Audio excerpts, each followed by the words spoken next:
Identification इसका देखते हैं। पहचान मतलब किसी भी काम को करने के लिए पहचानकर्ता का होना जरूरी है। जब तक पहचान नहीं होगा तब तक होगा ही नहीं। आइडेंटिफिकेशन देखिएगा ध्यान से आप, इसमें होता क्या है कि जिस हिंदी, चूंकि हमको अनुवाद बनाना है तो अनुवाद जो है कि हिंदी में रहता है, उसको अंग्रेजी बनाया जाता है। जिस हिंदी वाक्य की क्रिया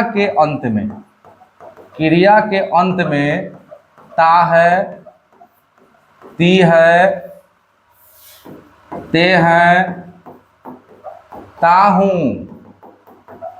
तीहू आदि, मतलब ता ती ते वाला कोई भी अगर लगा हुआ है, आदि लगा रहे, तो उस वाक्य को सिंपल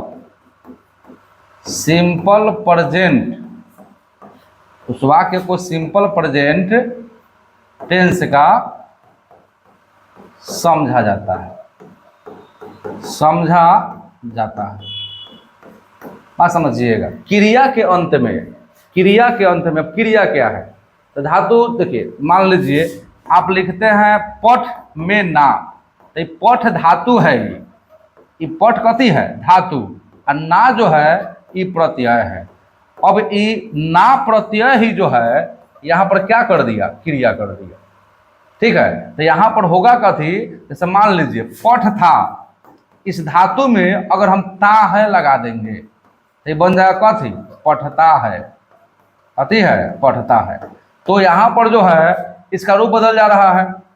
बात समझेंगे आप। जिस हिंदी वाक्य की क्रिया के अंत में ता है, ती है, ते है, ताहू, तीहू इत्यादि लगा रहे तो उस वाक्य को सिंपल प्रेजेंट टेंस कहिए, चाहे प्रेजेंट इंडेफिनिट टेंस का कहा जाता है। कुछ यहाँ पर एग्जाम्पल देखेंगे आप। एग्जाम्पल में देखिएगा, जैसे हम लोग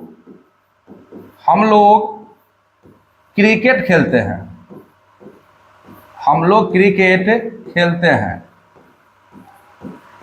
अब खेल यहाँ पर धातु है, इसमें ते है लग गया। इसको देखिए आप, पहचानकर्ता को ते है। अब ते है लगा है, यही बता रहा है कि हम इस टेंस में अभी है। जब तक ये नहीं बताएगा, अब देखिए यहाँ पर आपको बताया गया कि प्रत्येक टेंस का 4 भेद होता है। ऐसा नहीं होगा कहीं कि ते है वाला दूसरा भी कहीं आ जाएगा। ठीक है, यहाँ पर एक स्पेशली इस टेंस का है तो इसी टेंस में आपको मिलेगा। कंफ्यूजन का कहीं सवाल नहीं है। हम लोग क्रिकेट खेलते हैं तो इसका देखिएगा आप, वी प्ले क्रिकेट। दूसरा यहां देखेंगे, सीता बाजार जाती है। यहां पर है ती है लग गया, तो सीता गोज टू मार्केट।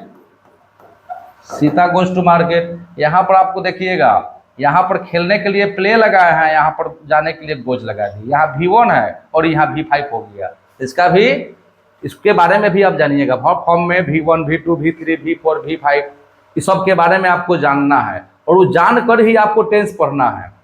ठीक है, पहले आप वर्ब फॉर्म जान लेते हैं, पर्सन पढ़ लेते हैं, उसके बाद में जो है आपको जानने में आसानी होता है।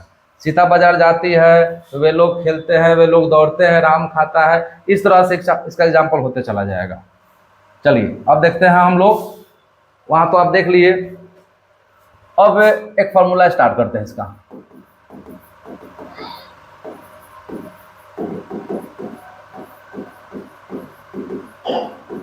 अफर्मेटिव सेंटेंस का मतलब होता है सकारात्मक वाक्य। सकारात्मक मतलब होता है पॉजिटिव रूप में। जैसे वह पढ़ता है, सकारात्मक हो गया। कह देता वो नहीं पढ़ता तो नकारात्मक। इनकार कर जाए तो नकारात्मक, और सकार ले तो सकारात्मक। तो देखिए, हम आपको टेंस में तो जनरली अफर्मेटिव, निगेटिव, इंट्रोगेटिव पढ़ लिए हो जाता है, लेकिन हम आपको पढ़ाएंगे 6 गो sentence. Affirmative, negative, interrogative plus negative, और एक उसमें कर देंगे WH, और एक कर देंगे WH plus negative. Question tag भी होता है, तो क्वेश्चन टैग का जरूरी खासकर पढ़ता नहीं है। हाँ, इंट्रोगेटिव को हम एस नो क्वेश्चन भी बोलते हैं। जैसे हम बोल देंगे क्या तुम पढ़ते हो, एक बार में जवाब दे दीजिएगा हाँ पढ़ते हैं या नहीं पढ़ते हैं। एस नो भी बोला जाता है उसको। पहले देखते हैं अफर्मेटिव सेंटेंस में अफर्मेटिव का फॉर्मूला क्या होता है। देखिएगा, इसमें होता है पहले तो सब्जेक्ट, पहले सब्जेक्ट माने कर्ता होता है, सब्जेक्ट के बाद में होता है वर्ब 1 अच्छा है वर्ब 5। अब जो लड़का V1 और V5 के बारे में नहीं जान रहा उससे होगा नहीं। देखिए वर्ब फॉर्म में होता क्या है, V1 V2 V3 V4 V5। ये जो होता है V1 हो गया बेस, वर्ब का सामान्य रूप होता है। V2 में जो है ईडी फॉर्म भी बोलते हैं इसको, और V3 को EN फॉर्म बोलते हैं। यानी ज़्यादातर V2 में ईडी लगा हुआ रहता है और V3 में EN। हालांकि देखिए V2 और V3 याद करने का चीज़ है, इसको जब तक बढ़िया से आप याद नहीं करिएगा तो कभी कभी होता है कि V1 V2 V3 तीनों बराबर आ जाएगा। ठीक है, जैसे कि रीड तीनों आ गया, 1 भी रीड 2 भी रीड और 3 भी रीड। लेकिन कुछ है कि बदल जाता है। तो पहला तो है बेस हो गया, पढ़ना का अगर रीड होता है मान लीजिए गो माने क्या होता है जाना, तो बेस हो गया उसका V1 हो गया। गो का V2 वेंट होता है, go went gone going goes. ये वर्ब का 5 रूप 1 है 2 है 3 है 4 है 5 है। तो टेंस के लिए आपको वर्ब का रूप भी जानना बड़ा जरूरी होता है। वर्ब का रूप नहीं आएगा तो फिर प्रॉब्लम होगा। अब V4 तो सबसे आसान होता है, ING होता है। अब V5 भी क्या होता है, आसान होता है। देखिए 3 गो फॉर्म बड़ा आसान होता है। आप 1 आसानी से बेस है जो अंग्रेजी होता है क्रिया का डाल दीजिए, 4 में ING 5 में एस और ES। ई दुगो के लिए आपको याद करना पड़ेगा वर्ब फॉर्म में उसका रूप। चलिए तो वर्ब का 5 रूप आप देख लिए। अब फॉर्मूला में हम आते हैं।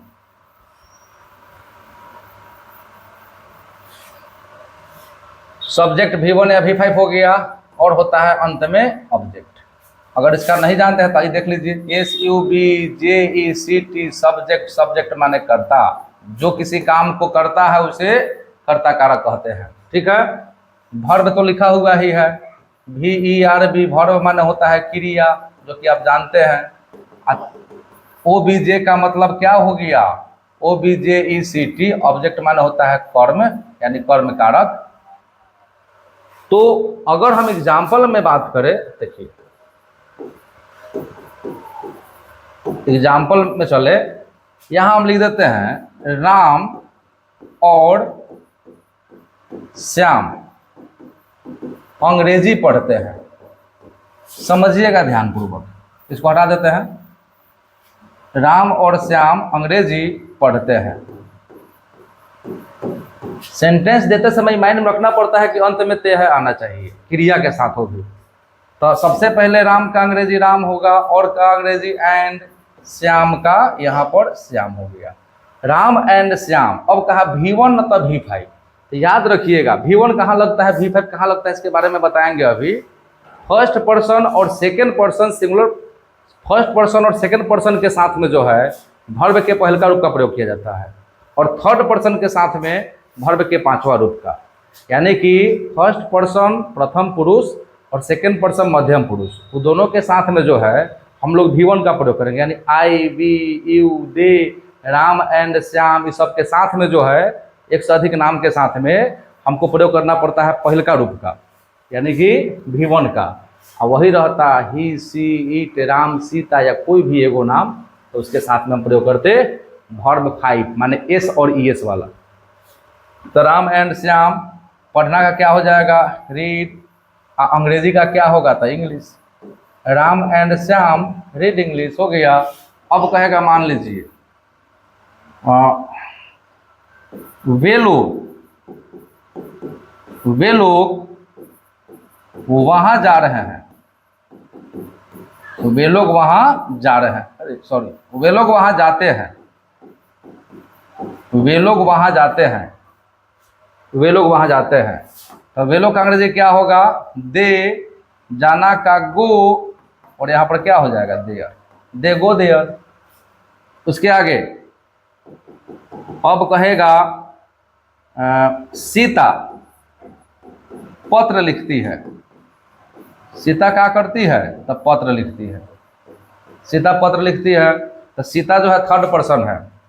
ई जो था ये आपका आई वी यू, ये सेकेंड पर्सन था आपका। यहाँ पर जो है कि एक से अधिक नाम था इसलिए V1 हुआ, यहाँ भी V1 हुआ। लेकिन यहाँ देखिएगा सीता थर्ड पर्सन, लिखना का होता है राइट।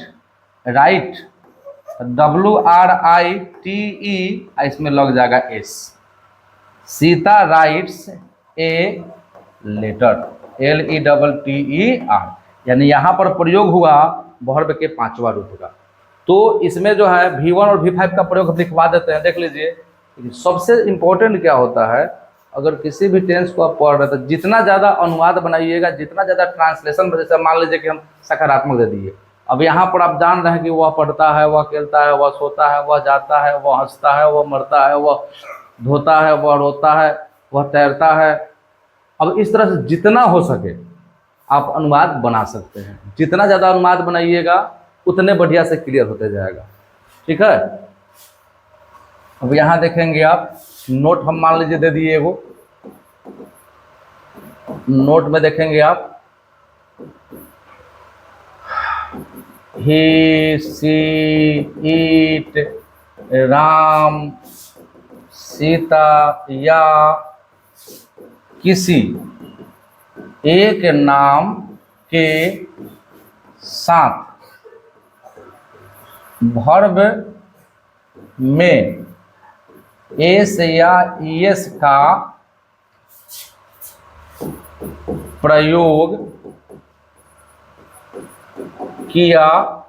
प्रयोग किया जाता है, अर्थात V5 का प्रयोग, V5 का प्रयोग किया जाता है। क्या लिखे? तो ही सी इट राम सीता या किसी एक नाम के साथ वर्ब में एस या ईएस का प्रयोग किया जाता है, अर्थात V5 का प्रयोग किया जाता है। ठीक है, आई है थर्ड पर्सन आपका। पर्सन में जब जाएंगे तब थर्ड पर्सन है टोटली। अब क्योंकि हम इसको एक साथ में लिखते, पर्सन के हिसाब से नहीं लिखवा है, अब यहाँ पर सेकेंड को और फर्स्ट को साथ में लिख देंगे। I we you they Ram and Shyam या एक से अधिक नामों के साथ V1 अर्थात वर्ब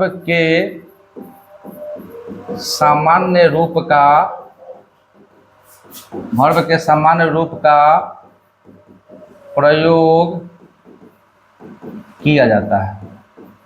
ठीक है, यानी फर्स्ट पर्सन और सेकंड पर्सन के साथ में जो है आप वर्ब के पहले का रूप का प्रयोग करते हैं। अब देखिए ये जो है आपका चल रहा है सिंपल प्रेजेंट टेंस, और ये जो रूल लिखवा दिए, नोट लिखवा दिए, ये सिंपल प्रेजेंट टेंस के लिए है, ध्यान रखिएगा। अभी नहीं कि हम प्रेजेंट इम्परफेक्ट टेंस में गए, अब वहाँ पर अगर ही के साथ इज लगाना है तो कहिएगा कि जा, अब तो बोले हुए थे एस और एस लगाने के लिए, नहीं, ये है सिर्फ और सिर्फ सिंपल प्रेजेंट टेंस का रूल। आप उस टेंस में जाइएगा तो वहाँ पर फिर उसका नियम बदल जाएगा। वहाँ पर ही सीट्स के साथ में इज लगेगा, आई के साथ एम लगेगा, वी के साथ में आर लगेगा। फिर आगे बढ़िएगा प्रेजेंट परफेक्ट में तो ही सी इट सब के साथ में हैज लगेगा, आई वी यू दे सब के साथ में हैव लगेगा। फिर उसके आगे जाइएगा प्रेजेंट परफेक्ट कंटिन्यूअस टेंस में, तो उसमें जो है ही सी इट्स के साथ में हैज बीन लगेगा। तो टेंस के हिसाब से आपका ये जो है वर्ब का रूप चेंज होते चला जाएगा, इस बात पर ध्यान दीजिएगा। ठीक है, तो ये था आपका सिंपल प्रेजेंट टेंस के अफर्मेटिव सेंटेंस का फॉर्मूला, और उसके बारे में नोट हो गया। अभी इसमें आपको देखना बाकी रह गया negative, interrogative plus negative, WH और WH प्लस निगेटिव। ठीक है, तो इस चीज़ को आप ध्यान से समझ लीजिए और देख लीजिए इसको।